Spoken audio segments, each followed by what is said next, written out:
for this past week, we have been having a training on entrepreneurship development and business management for persons with disabilities in the Central Province here in Kabwe. This activity is implemented under the United Joint Programme on Social Protection that is funded by our generous 4 donors, the government of Ireland, the government of Sweden, the government of the United Kingdom of Great Britain and Northern Ireland, and the Swiss Confederation. The United Nations Development Programme, along with the trainers from the Zambia Development Agency, joined entrepreneurs with disabilities from across Central Province to equip them with knowledge, skills, and technical tools. My name is Attain Banda. I'm coming from Kabwe district, and I am an entrepreneur. I'm telling you the information that I've gotten from this workshop.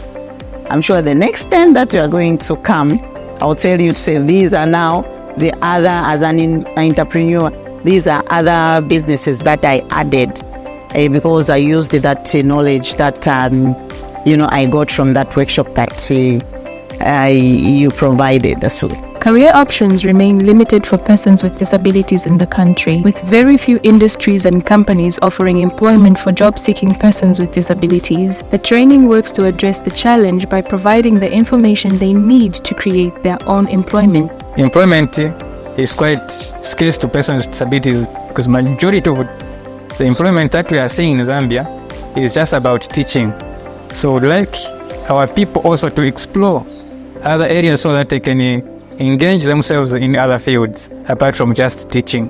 Very few persons with disabilities are in formal employment. So the skills that you are taking to them, that have been brought to them, it is going to be a game changer. Majority of them will have something to put on the table as food for their families. Only difficulties with persons with disabilities which we have been facing previously or maybe currently, because we are not yet stable. It's the issue of finances. We have been sublimed, to get money from other institutions. They seem to doubt us. If we ask for some booster loans, they seem to doubt us that we cannot do it. The training also works towards furthering efforts to achieve the goals outlined in the 8th National Development Plan and the United Nations Sustainable Development Goals. I think it's very clear when we look at the SDGs on hunger, poverty, economic growth, which is SDG 8, and the SDG on reducing inequality. We see that there's a direct linkage with empowering people, giving them skills so that they're able to become financially independent. So we would love to see economically empowered, economically independent persons with disabilities, self-reliance, to promote self-reliance, so that we also promote their access to funding mechanisms like the Citizens Economic Empowerment Commission and the Constituency Development Fund.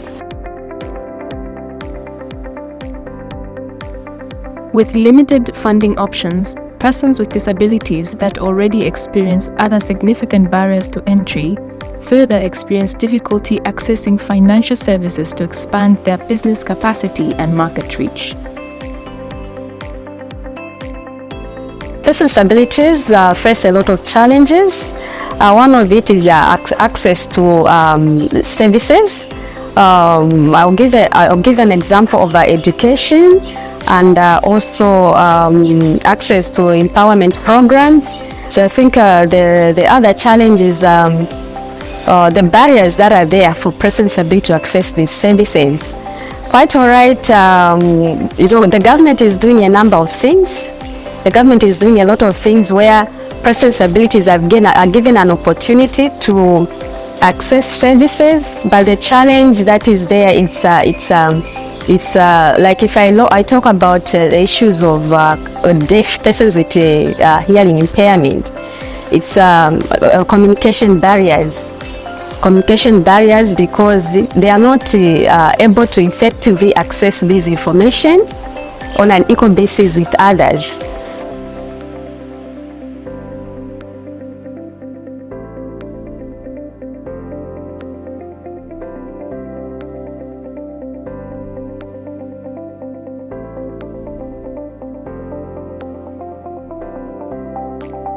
In that partnership, one of the main roles of UNDP is disability inclusion. So we recognize that there's been a capacity gap in terms of skills and entrepreneurship skills for persons with disabilities.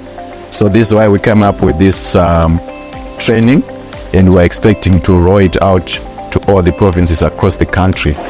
One of the principles of the Agenda 2030 is leaving no one behind. We have to make sure that people with disability are also not left behind. And therefore it is our role really to ensure that the critical mass of people with disabilities, but also having entrepreneurial skills and knowledge, that they are fully equipped to be able to fully participate in the national development process. UNDP is very proud to be associated with creating the capacities and empowering people with disability, particularly those in business ecosystem, so that they're also able to fully contribute to the national development process. The training participants came from every district in the province, most of whom were also representatives of the district's organization of persons with disabilities. They plan to spread the skills they gained with other entrepreneurs with disabilities in their districts, with the hope that others will also be encouraged to create their own employment and gain financial independence. I belong to an organization for women with disabilities. We have a number of women out there who are with disabilities, who are in business, but they don't have the knowledge that I've gained. So I'll be able to share with them what we've learned, especially on the identification of the business, and then the importance for them to choose places where to do the business from, so that they can get the profit that they want. And also the importance of adding value to the product that we sell. It is important because you sell it at a higher price than when you sell the product, just a raw product. I'm so happy with this training, and I'm so eager to share it with other people living with disabilities, so that they are less dependent on handouts. And I'll try to see if I can organize a small workshop as well and educate them on what I've learned from here.